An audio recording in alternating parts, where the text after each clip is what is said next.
Okay, this episode is sponsored by the Fence Clip. They make products that allow you to hang your cameras on their backs or on backstops. They have multiple options. I love these products just because of the durability, the ease of use, and also customer service. They're one of the best around. I haven't had any issues with any of the products I use. I did have a screw that got stripped, and they easily replaced it, and it was easily fixed. So thefenceclip.com is where you want to get your backstop mounts for cameras. Welcome to Small Ball Podcast. I'm Bill Littler. This episode is episode 5, live streaming equipment.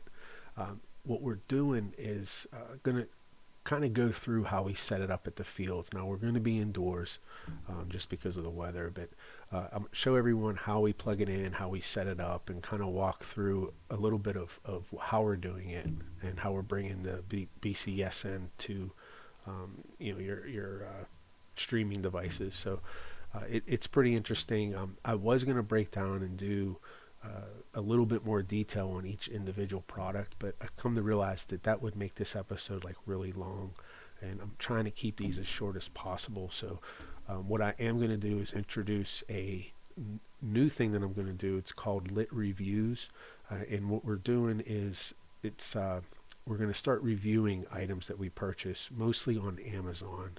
It's kind of in line with the Amazon Associates program. It's just a way to try to make some extra money using this audience and this platform to help pay for some of this.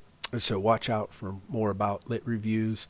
I want to apologize for the lighting on this. It's kind of a little yellow tinge to it, so apologize, but it still is a very good episode, and it does explain how we actually live stream these games at the field. So I hope you enjoy it. It's episode 5, live streaming equipment. Okay, so now I'm unpacking the table. This is sold as a camping table. It's in aluminum, very light, easy to put together. The main reason why I wanted this was to help disperse the heat. So before, I had all of the equipment stashed in the bag, hanging on the back of the fence, and with all that, all the electronic equipment's inside that bag, it just created a lot of heat. So my thought of this, anyway, I didn't get to use it yet since I got it over the winter, is to set that up and then sit everything on top of it to help keep everything cooler. These are the fence clip mounts that I use for the back of the fence. That black bag is the microphones that I plug into the Samsung. Here's a battery with the network switch attached. Then also here's another battery that I use. And then I'm taking out the hotspot is in the black bag. So this is the Orbic Ethernet connection that we use, cellular connection. The first thing I do typically is turn that on because it takes a minute to boot up. Then I'm pulling out a cable, a short cable, to bring power into the switch. So you plug it into the USB-C port of the switch and then plug it into the battery, and that gives it power.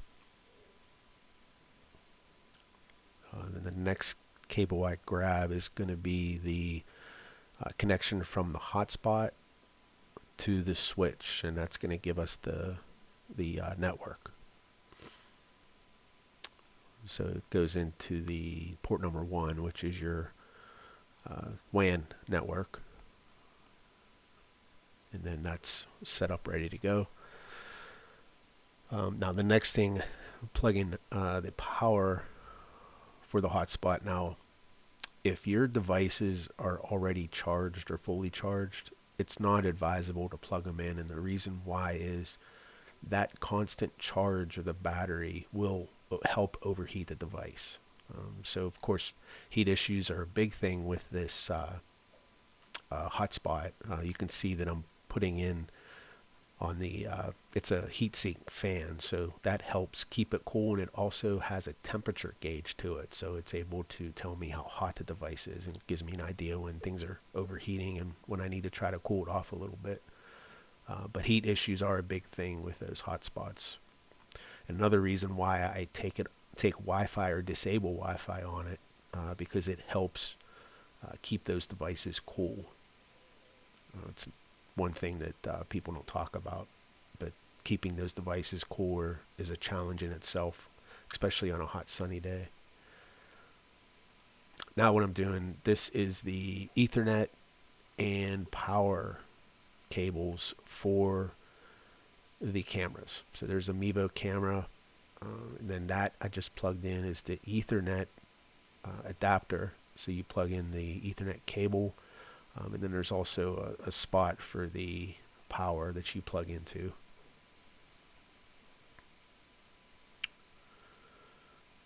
And then of course you're going to plug this into the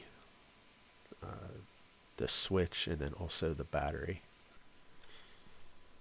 Yeah, so the batteries that we use are 30,000 milliampere per hour. It's mAh. These are pretty nice sized batteries, and they're very affordable too. I have two of them. I'd like to buy a third, just because you can never have enough battery. And of course we need to be redundant. So then you can see here I'm plugging in the second camera. So I never had the opportunity to use the second camera yet. I just bought it recently thanks to Headbanger Sports donation to the network. So I'll be excited to use this coming this spring, to have two different angles on the field. So plugging in the second camera, then I'll move it off to the side. Then again, the first thing I do is hang those cameras up on the fences where I want it to be. So a lot of these cables aren't all in one small area like it is right now. So it looks a lot worse than what it is at the field.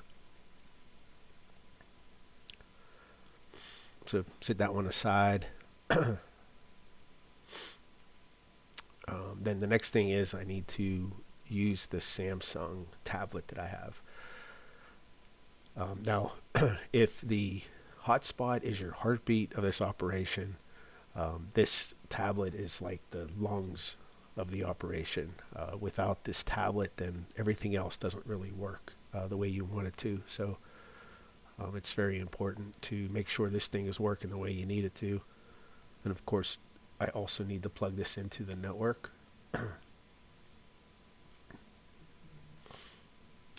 And then there's the Ethernet cable and also the power. And we will plug this into the switch and also the battery. Okay, and then that's everything that's plugged into the network.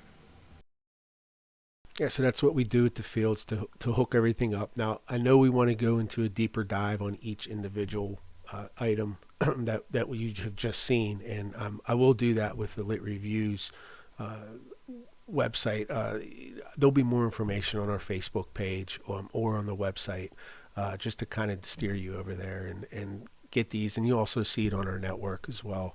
There'll be a playlist specific for these items. So we'll talk more about the software that runs these cameras and the different ads that we use for the sponsorships.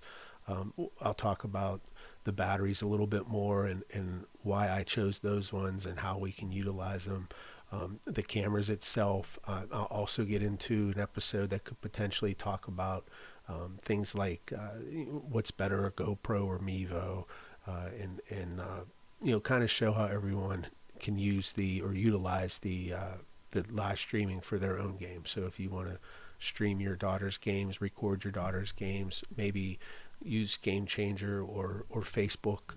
There's different ways of doing it, and in each of these smaller episodes, we'll figure all this out together and talk through them. So there's a lot to know, there's a lot to learn.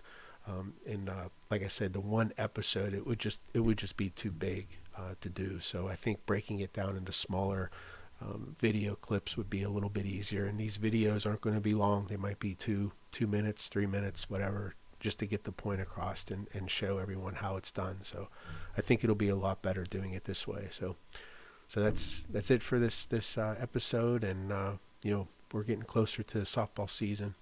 Can't wait for it to start. So hang in there. We'll talk to you next time.